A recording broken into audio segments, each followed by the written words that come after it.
Welcome to Learn Literacy, the podcast that brings you inspiring conversations that focus on teaching literacy through language and structure. I am your host, Cheryl Urbanzik, an experienced educator and passionate advocate on a mission inspired by my family's experience with dyslexia.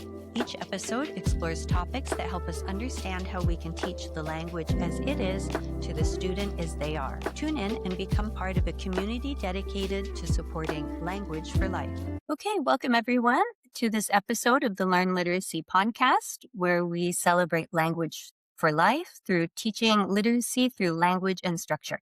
I'm very excited today to do a practitioner profile, and I'm here with Nancy Redding, a fellow from California. So welcome, Nancy. Thank you for being here. Thanks for having me, Cheryl. I just want to first thank you for being an instrumental part of my fellow journey, because I believe we met when I was a fellow in training and you were hosting those sessions that gathered people together for sharing and learning. And that was a very important time for me. So thank you. That was a great, venue we had to chat with each other. It really was. That we maybe need to get back to it. Exactly. That would be awesome. So I'm really interested in hearing about people's OG journeys. So what was your OG journey like? When did you first learn about OG? How did you do your training? Things like that. Okay, so I have an interesting story, perhaps a little different than some others. I was a young practitioner. I had just finished a master's in special education and had 2 babies under 3. And I was looking to do some part-time work because I was so excited that I'd finished my master's between the babies and wanted to get back to doing some tutoring or teaching of kids with dyslexia. I actually answered, this is the late 70s. I answered an ad in the newspaper to work at a speech and learning clinic here in Santa Clara, California. And I was interviewed, went to work, and it so happened that my boss at the time, gal who ran that learning clinic, was Marcia Henry, who was an OG practitioner and very well known in the field. She was the International Dyslexia Association and had just really finished her own OG training with Paula Rome and Jean Osmond in Minnesota, and then had moved to California. I am this young, just out of graduate school, working part-time, never heard of Orton-Gillingham. And she was very excited to bring me on board and teach me about it. It was one of those moments that just changed the course of my life, because took me under her wing. I worked with her 3 or 4 years on a very close contact. She went over all my lesson plans. When I tutored, we had a studio room with a 2-way mirror, and she would sit in the other room and watch me, and then come back and really, go Give that feedback.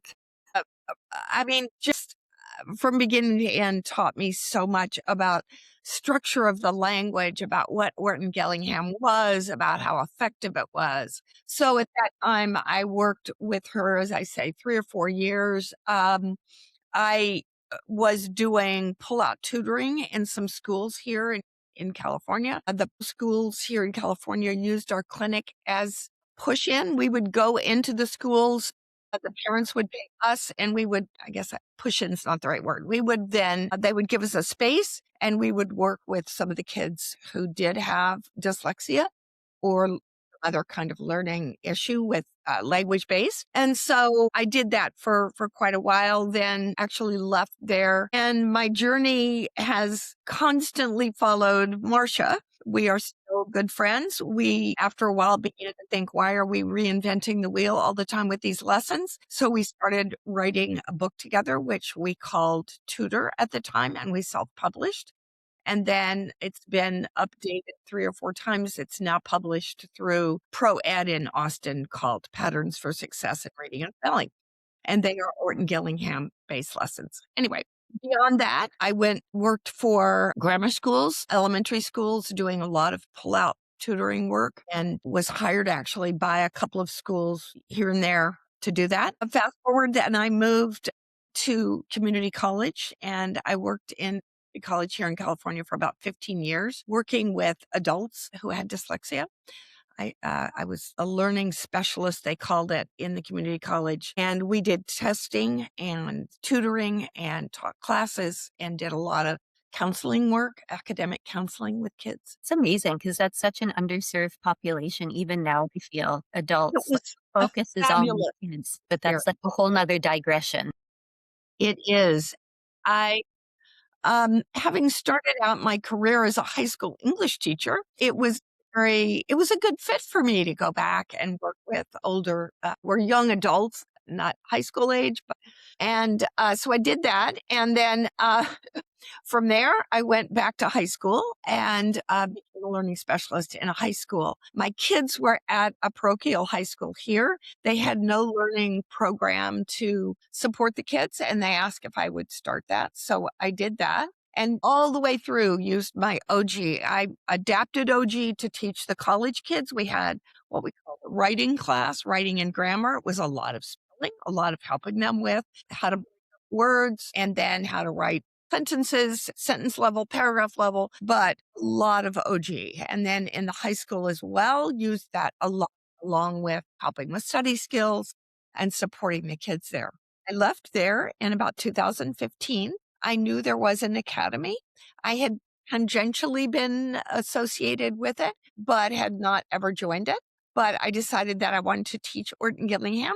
So I decided to affiliate with the academy in order to have the credibility of the academy behind me. Of course, in the 1970s, there was no academy. So most of my OG career was done actually in California. I used to teach. We did Orton-Gillingham trainings, Marcia Henry and I and several others that were involved in the OG world. Again, before there was an academy in the 80s and 90s, we would hold summer courses. Anyway, I decided to become affiliated with the academy, so I went back and they were gracious to me. I began working with Karen Leopold. She was like the closest person geographically to me. There were a couple of retired OG fellows in California, but no one who was doing OG work. Karen was in Denver, Colorado, or in Boulder, Colorado. So I began to work with her and worked with her. They allowed me to work at the certified level. So I gained certified level and then worked with her for 3 years to gain fellow level. Then from there, I was actually the only fellow in the state of California at that time. And it was a very lonely world. California was just beginning to pass some laws that were mandating uh, some kind of work with our kids with dyslexia. And so all of a sudden, the state was sort of waking up to OG training. It has become much more known and popular. And now I have 2 additional fellows here in California with several more, we hope, on the way.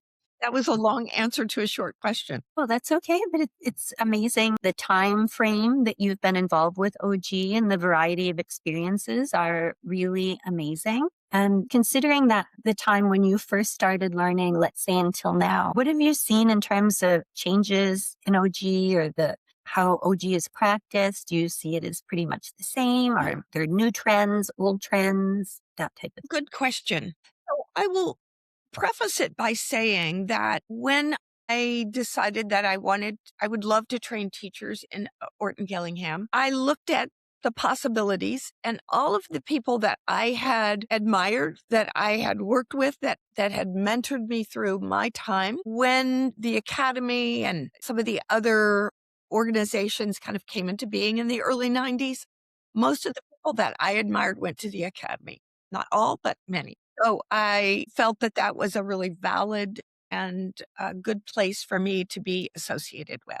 And I was lucky that they were willing to take me. I have found Orton-Gillingham I think when we started, it was always structured, sequential, cumulative, all those things, everything there, but it was not as strictly guidelined as it is with the academy. I felt it was a little bit more loose. You were given a little bit more freedom. And I think that's because there were not certifying agencies at the time. No one certified you, but Marcia was very clear with me about, I felt like I was very true to what Dr. Orton and Anna Gillingham wanted, but now through the academy that I'm training teachers, I do see a tightening of that. See it coming, the guidelines being more clear and sometimes a little more strict. I think there is that tension with Yes. certifying and trying to work through that. I noticed the same. But I think because you worked with Marcia Henry and she worked with Paula Rome, your line of connection, is really amazing, as opposed to maybe people with a few fellows more in between, let's Yeah. say. Right. I hate to use the term telephone game. Like what I mean, like over time things change and you take something and we all kind of make it our own in terms of training and what we do. We're still trying to stick to the rubrics we're given, the curriculums, like all that kind of thing. I agree. And I have to I mean, I will really say, I feel the curriculum that the academy purports and supports and is fabulous. It's an excellent curriculum over and over and over again from teachers. I hear, why did we not have this in our teacher training? Yeah. Learning the structure of our language, learning how it learns to read, learning the steps that we need to follow in order to be more fluent readers and spellers and accurate spellers is absolutely amazing. I love the framework. And I think when you want to expand something like OG, you really need the guidelines. I'm not necessarily opposed to them. Sometimes I think, well, we get a little strict there, but I do feel it's necessary in order to keep the fidelity to Orton-Gillingham. And if that's what we want to do, then that's what we do. Yeah, no, that's an amazing explanation. And I think very insightful because so much even of the regular conversation out there is about fidelity and instructional fidelity and implementation fidelity, even if you're using a program or something like that. Right. And there's one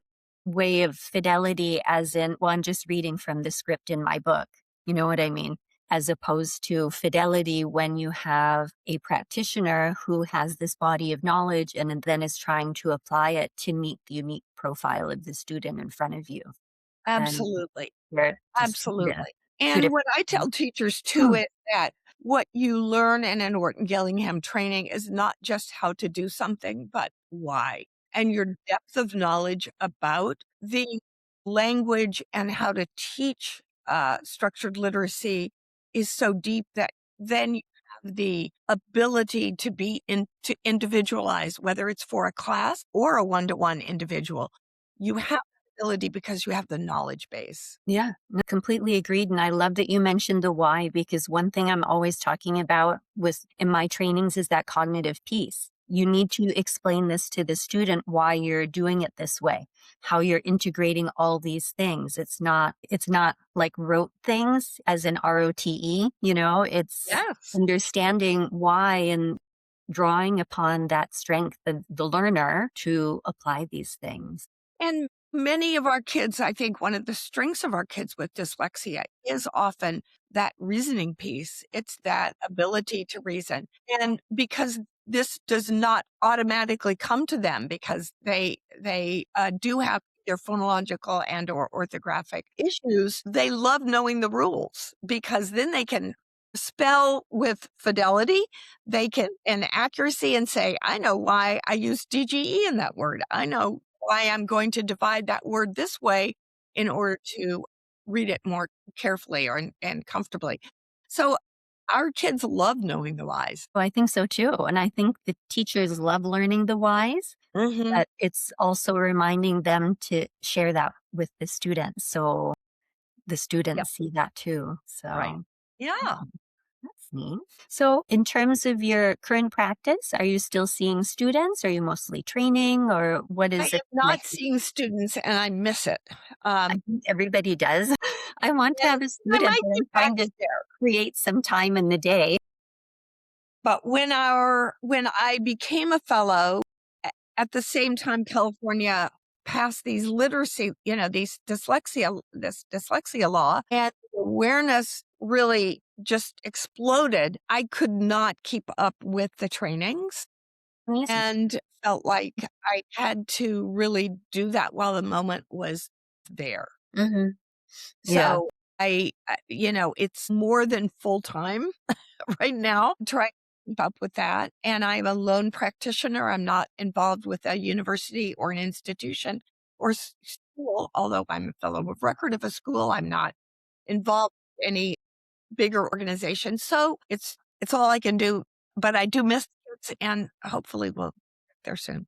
But I will tell you, I have 9 grandchildren and I work with them and I get my practice and my fun It's so work much in fun. with them. I do have 2 that have little issues with reading and spelling and other things. So it's been fun to be able to them and get a little practice in. Well, congratulations. That's so many grandchildren. All good. I'm very, very lucky, and I'm lucky that the kids liked with me. And Mhm. right now, I'm doing work with a high school. One of my high school grandchildren, who actually is mildly dyslexic and has some spelling issues. She's and we're working through some things together for her writing for her high Yeah. school English and history classes. That's been So I see you're presenting at the conference this year. Unfortunately, I'm not able to go, but you've been presenting, I think, every year since I can remember. Why is that so important to you to do that? It's a lot of work. It's thinking of a good idea, putting things together on top of what sounds like a very full day for you. Why is that important work for you? Before I answer that, I will say that I have always really enjoyed the presentations that you have done. So I think that you have a good understanding of this, but I will say for our audience, it's very important for me to be able to connect with the other members of the academy. And this is a good way to do it. I do feel lucky that I'm in a place in my life where I've had a lot of fabulous experiences using OG. Kids from 5 years old. My oldest student in the community college was a 70-year-old grandfather who said he'd never written a letter to his grandchild and wanted to be better at it. So I've just been very lucky to have a lot of experiences and I feel this is the giving back portion of my life. So I like sharing it. I hope I am able to influence others to do the same. Yeah, I agree with all of that. It's really great, and I think when we can give back and support and meet people, it's really nice. Even though it's sometimes it bugs me. It's like, when's the idea coming? Yes, The I stigma. agree.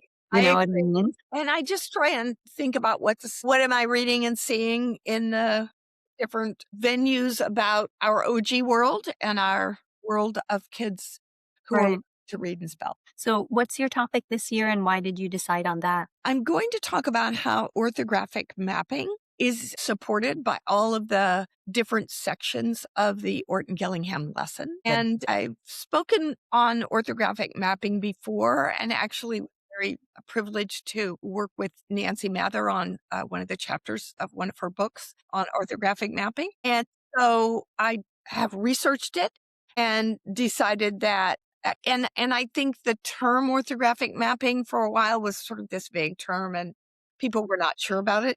So a couple of years ago, I did something with orthographic mapping and I'm coming back again just to tie it more closely maybe to our Orton-Gillingham lesson. That's a good one. I sometimes the more I learn and the more I see things, the more I realize how things were always there in OG, but we kind of are seeing it again the first time. And it's like, okay, I don't have to make everything proved in an OG lesson, but it's just kind of weird like that. And I feel orthographic mapping is one of those things because the practice and the fluency building is there like in all In the all sections. sections, right, and you just layer one on the other, and I think I also will include, which I have before, some practices which I think are particularly good for that, but we know that's an important piece in fluency, and so just helping teachers understand, again, it's the why. Why am I doing this, and how does that lead to being a more fluent reader, a more accurate speller? And I think the role of practice in there too Yes. is important and that underestimation of the amount of Yes. practice. Yes, the amount of practice that our kids need. You're right. Good. So, is there anything speaking about OG, is there a interest you have that you want to learn more about, or a concept or topic that you'd like to explore more to keep developing yourself as a practitioner? One of the things that I'm looking at right now well, that I'm looking at right now because of some work I'm doing is reading in the digital age, which is something, and Wolf is That's amazing. doing a lot of Mm, work. Um, it is really, in many ways, changing the reading circuit of the brains of our kids. And I think it's important to really understand that and to see how we can perhaps help our kids be more biliterate readers. And that is knowing how to read a screen, a quick yeah. surface look, and also how to do some deep reading, whether it's on or in a book, and helping our kids understand the difference between those. So that's kind of a topic I That's research. amazing. Yeah, and I think so greatly needed because I'm sure we're probably hearing about and seeing the same kind of research articles coming out about how the brain is different reading on a screen, but I kind of don't want people to receive that as being reactionary. I just think it means we have to understand that to provide appropriate instruction, right? Absolutely. How do we do it in this context? How do we do it in this context? And maybe a student just reads in print for a bit to consolidate and practice before trying on a screen. Even with all the assistive technology that they give to dyslexic kids, sometimes it makes me laugh because if you can't spell, you have to figure it out or voice to text, all these things. We don't want another layer of or barrier for them, right? Reading on a screen, let's say. Absolutely. Right, Yeah. right. And I think just having, again, having our students, particularly our middle and high school students, understand the differences and think about the purpose of their reading when they're reading, despite, again, whether it is on a screen or in a book, and being able to match the kind of reading they do to what the purpose of the reading is. Yeah, I Because think our kids all grew up with screens, I don't think seeing the difference like we are maybe. I Those of think us who didn't have yeah. screens when you grew up and learned to read. Oh, exactly. I agree. And one thing I talk about, maybe because I was old enough that I was taught study skills, and I think we should bring those back because that kind of is exactly what you're talking about, right? These old fashioned study skills. How do I read what I have? Should I make an outline? Do I find the topic sentence? Do I find my 3 points in the paragraph or what have you? But I don't know if teachers just assume that kids are bringing them, or they just fell out of favor with more Yeah, exploratory agreed. teaching, or I don't know. That metacognition about how am I feeling and why am I doing Yeah. and am I being successful at my goal is really important for kids. And how do I best reach the goals? Whether it is an outline, a graphic map, drawing Hmm. pictures about it, Right. reciting things over and over while you're lifting weights. Hmm. What is Yeah, it that helps you exactly. There's lots put of things different into skills. long-term memory and reach the goals that Have you followed much of like the science of learning movement and kind of incorporated that into some of these? absolutely Yeah, I think that's I have. I think it's very interesting. I think it is a good progression. It does not take away from the need for structured literacy. The science of reading and structured literacy is really all about all pieces of Scarborough's rope, but that decoding piece has been emphasized, maybe more than it should, but particularly emphasized by the outer world because they thought it was only about decoding. But I think the reason that came to the forefront is because it was the piece that maybe we weren't doing as well as teachers as we it was could. so obvious too, right? Right. You So can't that decode. need was there. And once teachers absolutely have that, then we also are looking at every strand of that background knowledge, vocabulary, text structure, all of it needs to be incorporated and is all part of structured literacy. And in particular, say something we do in OG. And just one final question before we start to wrap up. It makes me think of your learning with Marcia Henry and her role, the very important role she had in morphology so early on. How are you seeing the more recent interest in morphology and how that's kind of incorporated with OG in some of your work? I love that question because, as you can well imagine, since I Mhm. worked with Marcia, Yeah. it was Mhm. a A big lot part of of that. my training. So Yeah, it's always been a part of thing, and I it's one of my favorite pieces. me too. I love the fact that it is becoming much more, valued, always maybe valued, but I would always hear people say, well, I'm not comfortable with morphology. I'm not sure, but more and more courses are available and more people are learning about it and using it. And it's so important. I love it. Morphology and etymology of words is really the basis of our spelling system. So it's important that for older students, it's a way through morphology you can get to some of those really basic skills that some of our kids might be missing and still be working on that meaning piece through morphology. I think so too. I think for older students, it matches more their cognitive pathway and where they are, that we can find ways to support them without making it look like they're reading the frog on the log or something. Exactly, exactly. It is great. So I'm Hmm. thrilled with the sort of explosion of interest and courses and people using a lot of morphology in their lessons.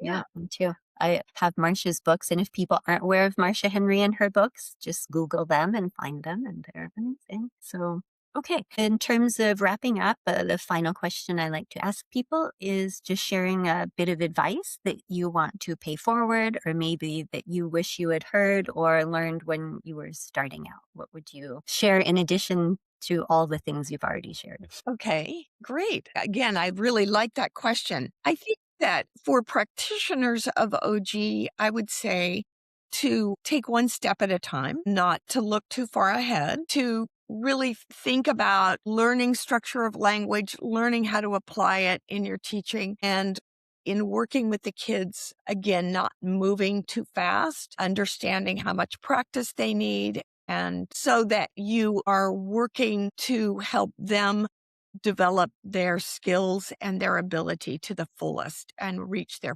and I would say one child at a time to think about our sometimes you're feeling overwhelmed by the need for many kids to learn how to be better readers and spellers, and we are overwhelmed by the numbers of kids in our society who need this kind of work. One child at a time, one step at a time, it really can make a big difference. And the more we spread the word about teaching these kids and how to teach them, I think the more people we will influence to follow our steps to learn Orton-Gillingham and be using it in our school system today. Great. Thank you so much for that advice. That resonates with me because it's easy to get lost in the overwhelm It is. and the needs and even the lesson planning when practitioners are first learning, but that's part of your process of learning as a practitioner,